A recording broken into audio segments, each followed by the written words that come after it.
heart chakra has got 12 petals and it is red in colour. The heart is the centre of creation and all the chakras are connected to it.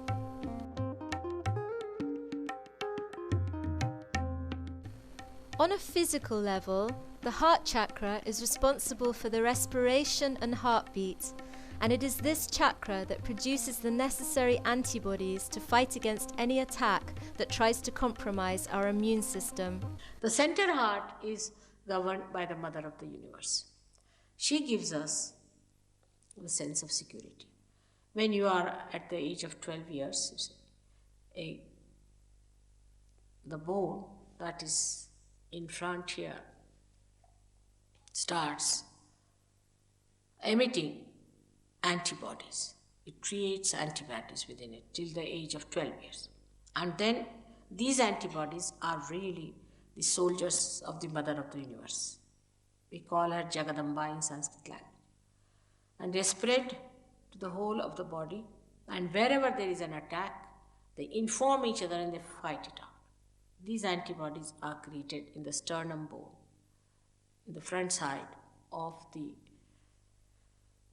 we can say the ribs, where the ribs meet, thoracic region, that part, they stay there, are created till the age of 12 years. Now what happens in ladies especially, they are the mothers also. When their motherhood is challenged, they get a problem. Like a woman say her husband is a flirt, he has a roving eyes or sort of a thing, and she's insecure. Then this motherhood is challenged. And when it is challenged, she gets a problem there. And she gets a disease of the breast cancer and all that is caused by the insecurity of a woman. If a woman is insecure, she may be with any reason insecure, she gets this breast cancer. The hidden essence of the whole creation is love, and the heart is the source of joy and love within us. This center is very important. On the left-hand side is the mother's side, and the mother itself is, if the mother is a lunatic, you get a problem there. The father resides in this center, previous center, the Nabhi chakra, and rises above and then settles down on to the right side. This is the fatherhood. Say, a gentleman yesterday told me that he had trouble with his asthma. It comes from the father's grief. It can happen to any one of us. If a man is unkind to his son, it's a father principle. If the son is unkind to the father, so the father is hurt.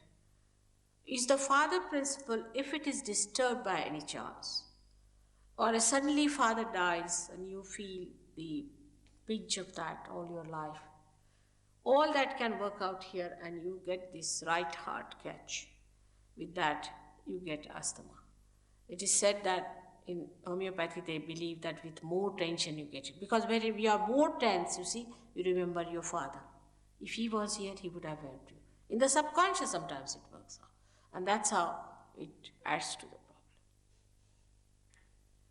It is so simple to work out that you'll be amazed that if you have to just raise the principle of father in a person like that, who might be a dejected father, who might be a cruel father, who might be a son who has lost the father, can be anything.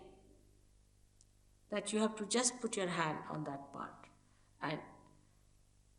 and just say a mantra, a chanting, which will raise or which will awaken the fatherhood in a full bloom, and you get cured.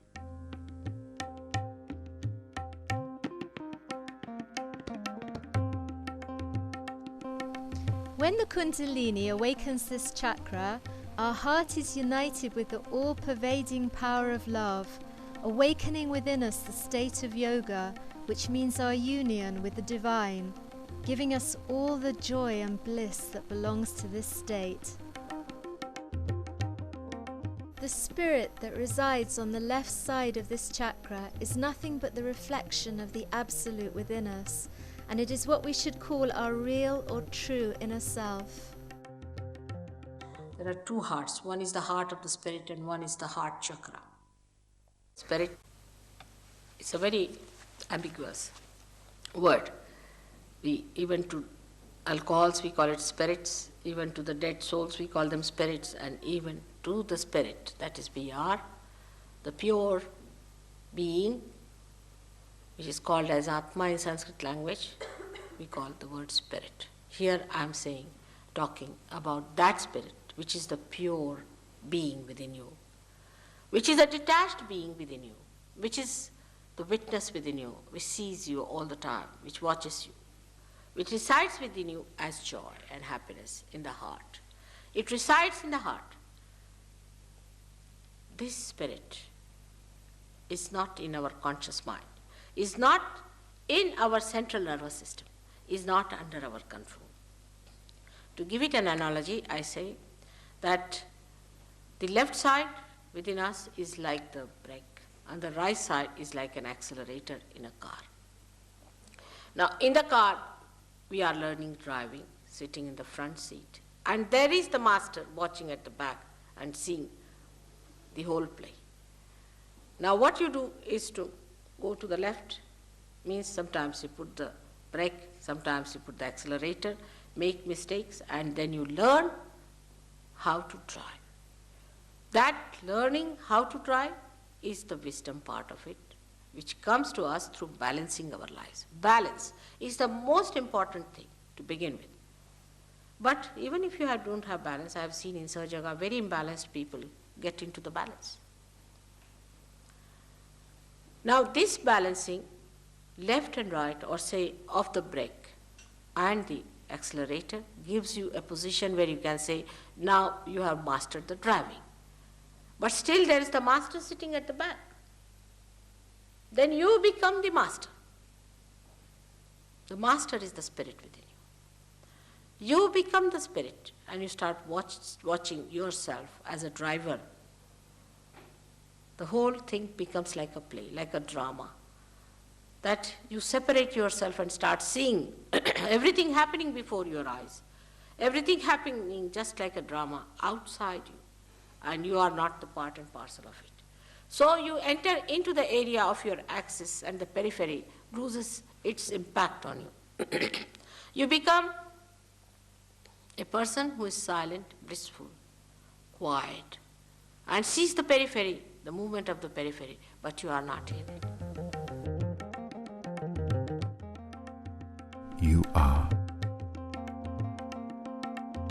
You are in the outline of a meadow, on a hill, far away. In the landscape of a light pink sky, among sparkling pearls. Close by, in the water drop that quivers with 1,000 Close rainbows. by, in the water drop that quivers with 1,000 rainbows, on the tip of a delicate blade of grass. Everywhere. In the ever-changing forms of this world, You breathe in the clouds, in the leaves, in the animals, in the rocks, in the children, in every being. in every being. You are. You are. You are. You are in the finite, of the infinite universes. And I desire you always in my heart.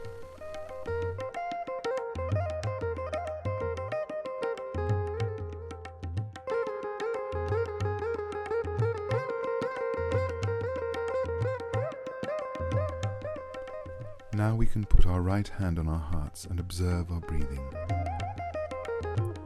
Let's try to gradually reduce the rate of our breathing, making the breaths deeper and longer, creating a pause between the in-breath and the out-breath. Repeat this exercise until you feel immersed in a state of complete inner silence that expands within us.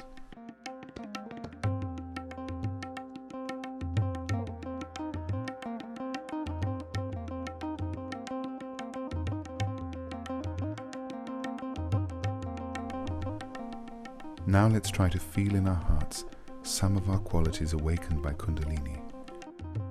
Let's put our right hand on our heart and ask, Mother Kundalini, Please help me to feel in my heart the purity, the compassion, the love and the joy.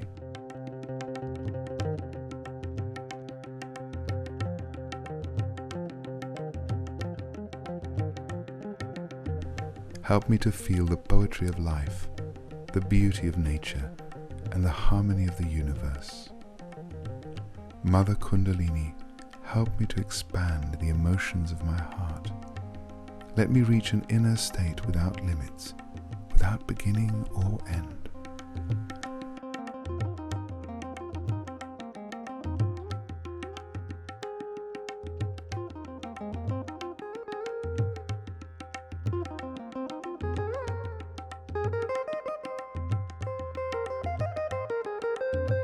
Please help me to rise above everything, to witness the universe in complete connection with the soul of the cosmos.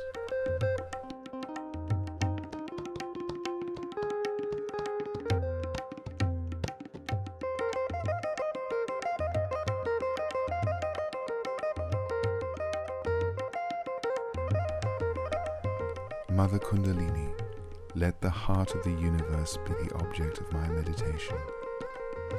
Help me to forgive from the heart with sweetness and lead me to reach an inner bliss.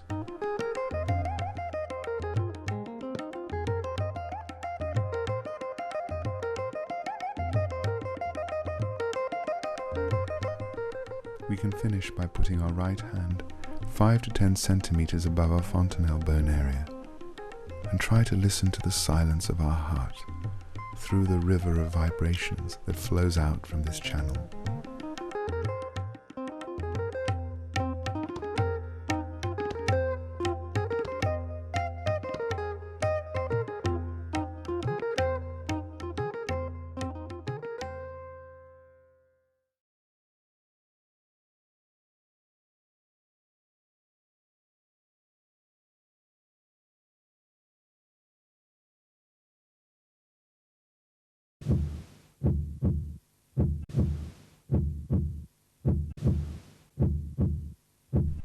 Let's put back our right hand on our heart and try to feel that we are part and parcel of the universal spirit.